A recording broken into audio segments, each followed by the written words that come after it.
Hello everybody and welcome back to another episode of Ramshackle Shop. Look what I just picked up for free. I picked up this Toro 521, I guess, snowblower thing that starts fine, but doesn't start back up when hot, so I've been told. Haven't started it yet. I pulled it over. Feels like it's got good compression, which is awesome. And it's in like really good shape. Like, look at this thing. It's been rebuilt a couple times actually, allegedly. So yeah, but like this thing, I'm assuming it's not that young, but I'm also assuming it's not that old. But like this thing is in great shape. So we're going to see what this thing is doing and see if we can fix it. Let's start off by just checking the engine oil here. It looks to be on the full line, but then again, I didn't even wipe it off. Oil doesn't look very pretty, but it's oil. I ain't even smell it yet.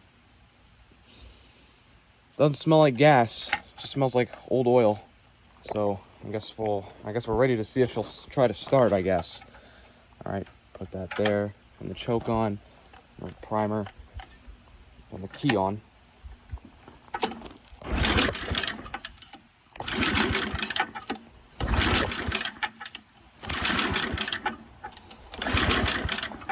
It's not starting.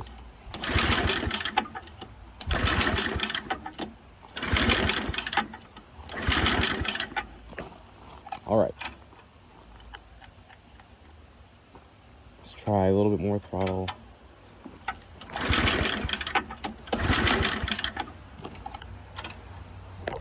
All right. Doesn't look to be starting at all. Maybe because the fuel's off. The fuel is indeed off. So maybe if we turn that on, it'll run. Oh, there we go. Now I'm getting some pressure.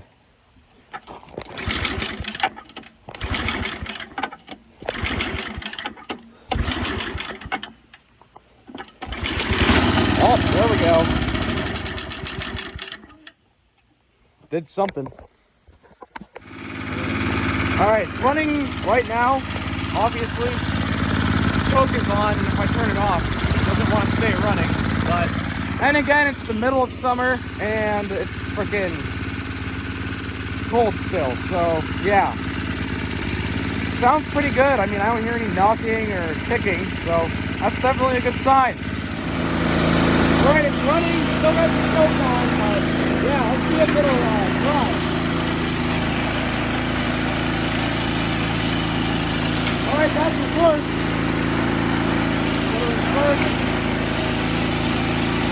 First works. Second works. And we got third too. That's a good sign. That means the drive line works. And then we also shift. She's a little lighter.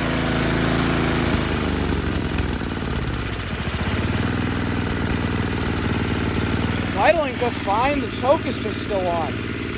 So I think the carburetor's dirty. That's an easy fix, luckily. Shut it off. All right. Now, it doesn't start when hot. Let's see if it'll start back up. Oh, turn the kill switch on, obviously.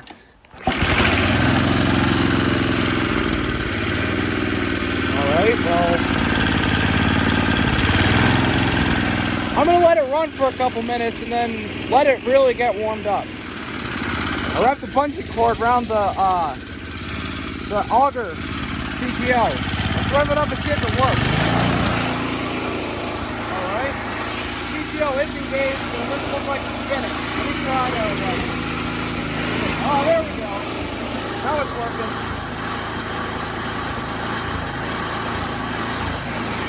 I'm gonna turn that off before it ruins my watch. Alright. That's good. Everything seems to work. I let it run for about 5 minutes, so it's definitely warm now. Still won't run without choke. So, I don't know what's up with that. But let's see if it'll start warm. Alright. Start first pull. roll. Yeah.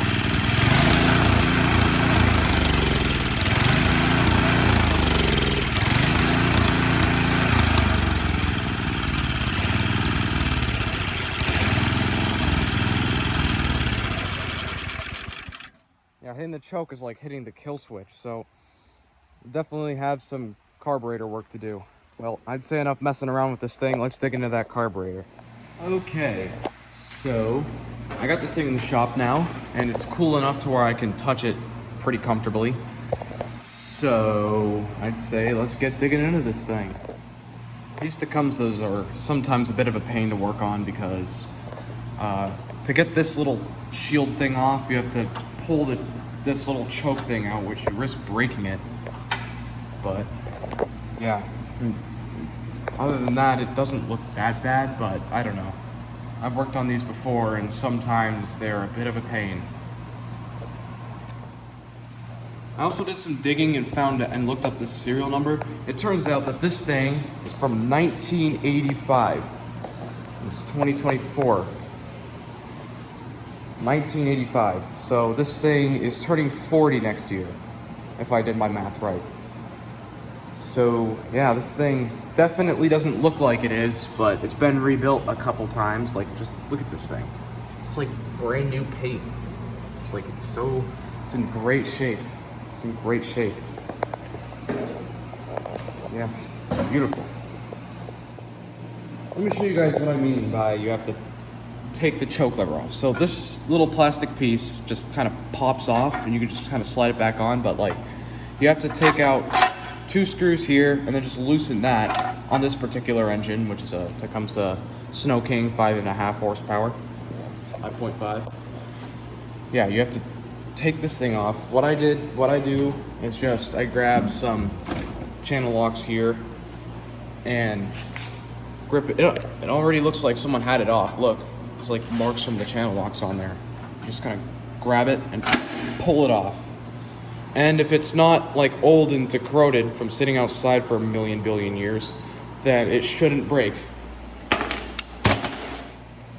And after you take that off, you can pretty much just slide this thing off. Sometimes. Yeah. Comes right off. Well, I discovered something. It shouldn't just come off. There's supposed to be a kill switch here. Kill switch wire. Someone cut that. That's kind of weird. But, hey, it made it easier for me, so I don't really care. Alright, let's dig into getting this carburetor off. So, what I have to do, the fuel is off right now.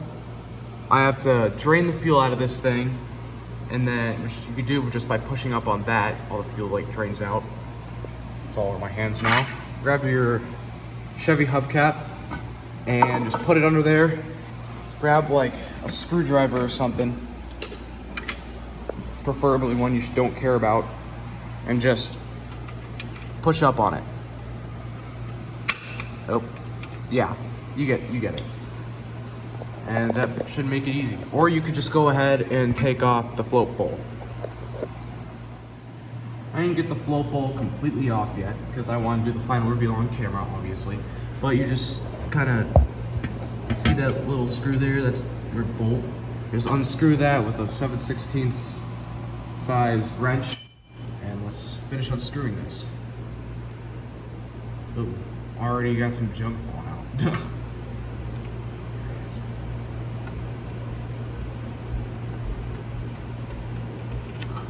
There we go. We got the main jet, which actually looks pretty crusty.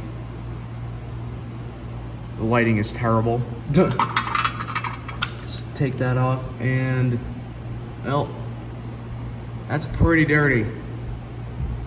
It looks a bit worse on camera, but I think that stuff got all up in the jets and clogged them a little, but yeah, that's why we're taking this carb off. But another thing is these brass floats like to get like pinholes in them and they fill up with gas. This one doesn't feel like it's full of gas, which is good. This is actually a fairly clean carburetor. I can see a little bit of corrosion right there, but overall it really doesn't look terrible. I think we can actually save this one, which is definitely good news. In order to make it a little bit easier to get the carburetor off, you're gonna unscrew this little choke housing. Just unscrew these two little screws here, and then this little choke line lever thing here goes up in here, and it should just kind of drop out. So, yeah. Once you get that thing out of the way, you can get your little pliers here, move this clamp back, and sort of just kind of wiggle the fuel line off. I'm not pointing to it at all. Yeah, it's going to be a little bit harder than it looks. I might just have to cut the fuel line. Yeah. On the carburetor, to get it off, the two main nuts here, they were actually surprisingly easy to come off. They're just a 7/16, and you do have to hold them on the other side, right here and right here, which still isn't even that bad.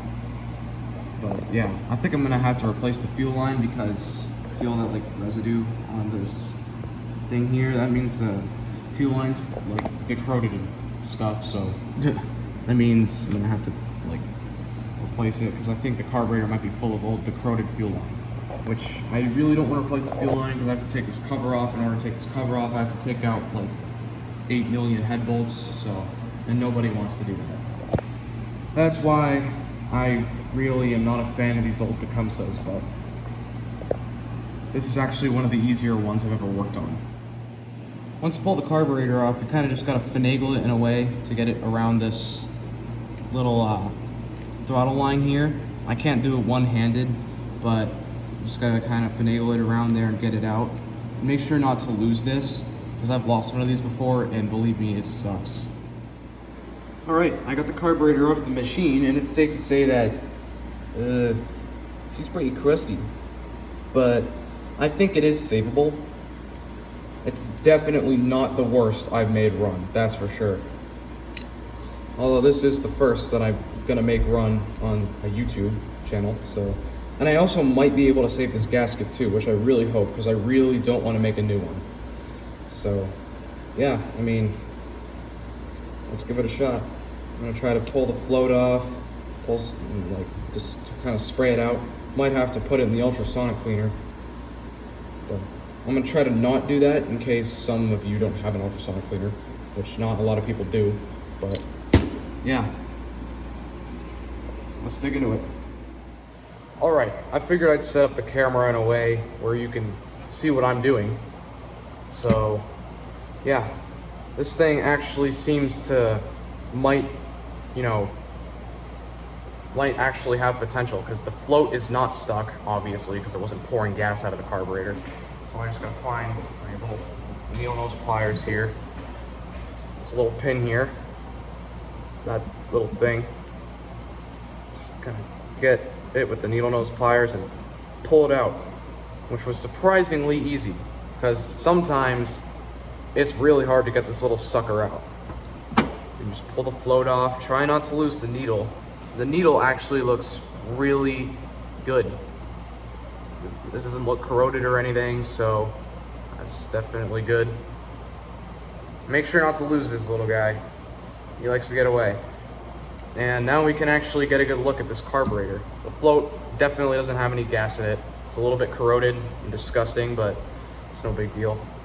And here's the gasket, which looks like, it's not a circle, it's a squircle, but whatever. And it's definitely a little bit corroded. That's for sure. Looks pretty disgusting, but it's literally not the worst I've seen. I have seen way worse and made way worse from. So, yeah. And I think there might be a little rubber seal down in this hole where the needle goes. If there is, I'm gonna try to fish it out before I try to clean it, because if I get carb spray in there or ultrasonic fluid, then it's gonna like completely melt it and dry rot it and stuff. So I'm just gonna grab a little pick tool if I can find it, like this, sort of straighten out the tip here. Like another one I have. Alright, looks like we're just gonna use this one then. Alright. straighten out the little tip here on the end. Sort of stick it down in there, I guess, and see if there's a little rubber thing. Which there is a little rubber thing, so we gotta try to take that out without destroying it, so that it actually seals. So I'm gonna try to do that since this section of the video is getting pretty long, so I'm gonna, yeah. All right, I got the little rubber seal thing, if it'll focus on it. Little rubber seal thing out of that hole. It's tiny, don't lose this thing, because if you do, then you might as well just buy a new carburetor. Also try not to destroy it either. If it's dry rotted, it will get destroyed, but this one's actually in good shape and I can definitely reuse it. So that's what I'm gonna do. Because that thing, if you lose that, it helps seal your, whenever your bowl fills up with gas, the float moves up. This thing plugs it so no more gas fills in and floods it. And this thing helps with sealing. So I don't know if it's swollen. I don't know how to tell if it's swollen. It's my first time actually digging into one of these carburetors because it's the only one I've ever worked on that has potential. But we're gonna try to make it run. And I also have to figure out a way to get this little plastic piece off, but I might not even try to do that. But yeah, I think it's pretty much ready to be sprayed out and thrown back on. All right, forgot to take out a jet on this thing. I gotta show you guys this right here, this little jet. I didn't see it, so yeah. But another thing is you gotta make sure to spray out every last orifice on this carburetor, because, or else there could be still some junk hidden in there that we can't see. Like this, I missed this, I don't know how. I start spraying it out and then I see this, I'm like, uh-oh. But yeah, make sure you spray this out too. And also check how many turns in this was, because I messed that up and didn't do that, but I think it's 3.5 turns out, so if I'm right, but probably check it for yourself on yours if you have the same model and you're using this as a tutorial video for some reason. But yeah, I'm gonna see this and we'll see how dirty it is in there. So just turn the camera on to let you guys know that there was also a seal in this hole. So make sure you to carefully extract that, like I did. Little seal goes right in that hole where this jet came out. And this jet for me was 2 turns out, so I don't know, again, I don't know if it's gonna be like that for you guys' carburetor, but I'm gonna spray it out and then we'll be ready to reassemble it. All right, got back from spraying that little hole out and we're ready to reassemble it. So basically you're gonna see everything I just did in reverse. So I'm gonna try to make this quick. So little seal that came out of this hole, remember that? Little hole there. Drop it back in there, not upside down like I just did. Kind of, yeah. And then screw this thing back in.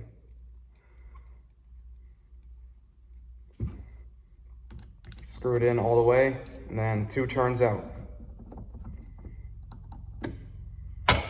It's easier to do with your hand instead of a screwdriver.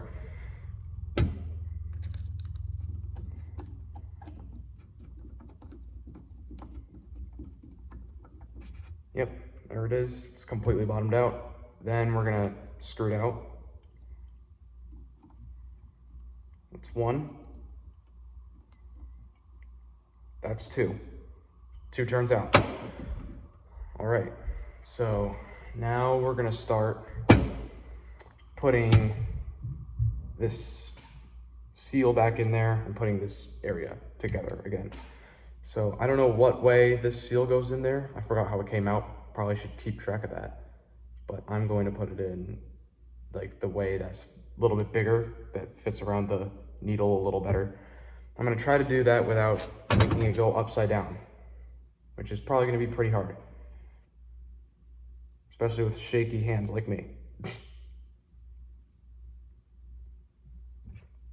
Okay, this is gonna be a bit hard.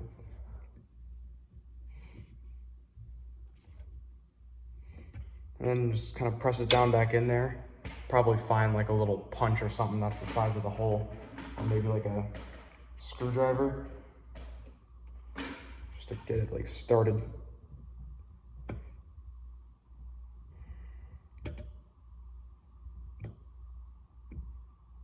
This is gonna be harder than it looks. All right, I'll be back whenever that thing's all in there.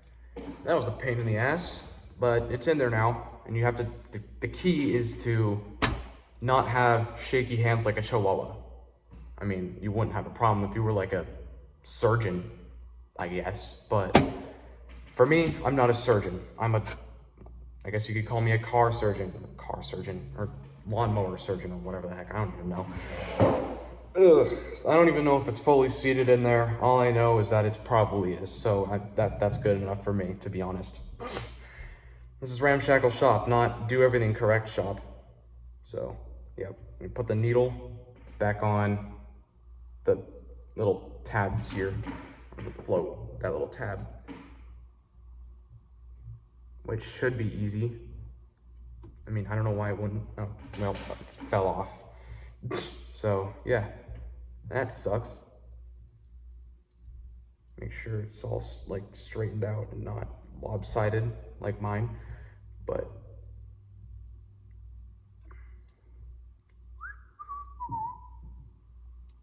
there we go. Now it's on there. And make sure the needle goes right in the hole where we tried to put that little seal in for 850 years.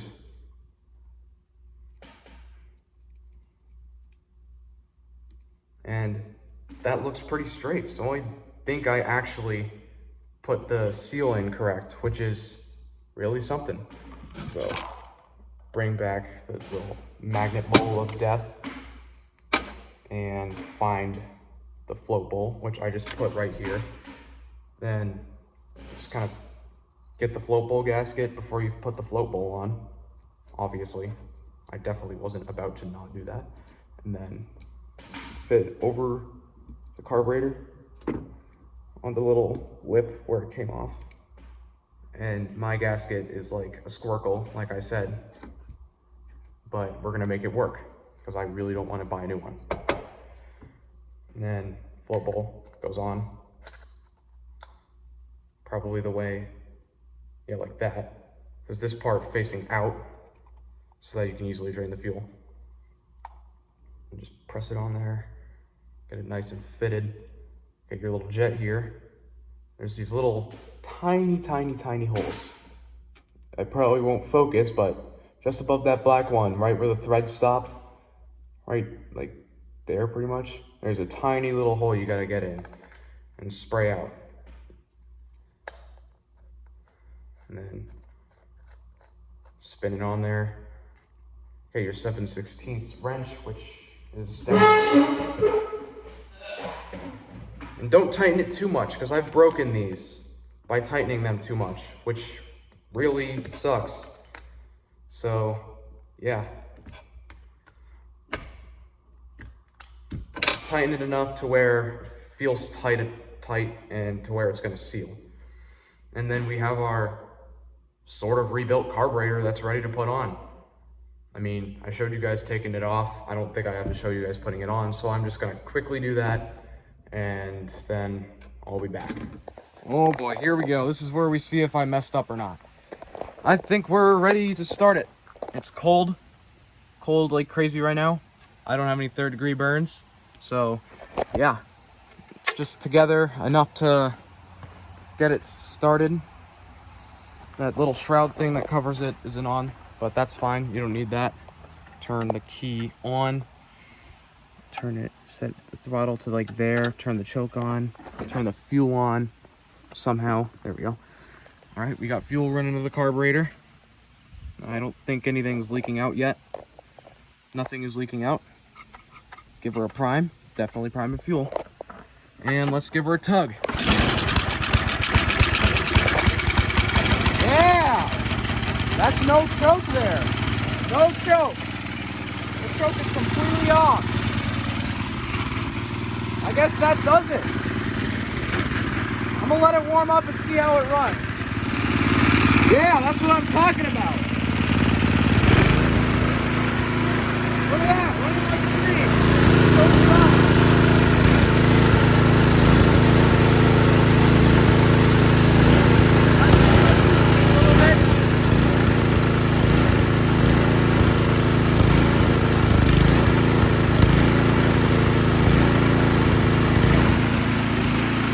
Yeah, I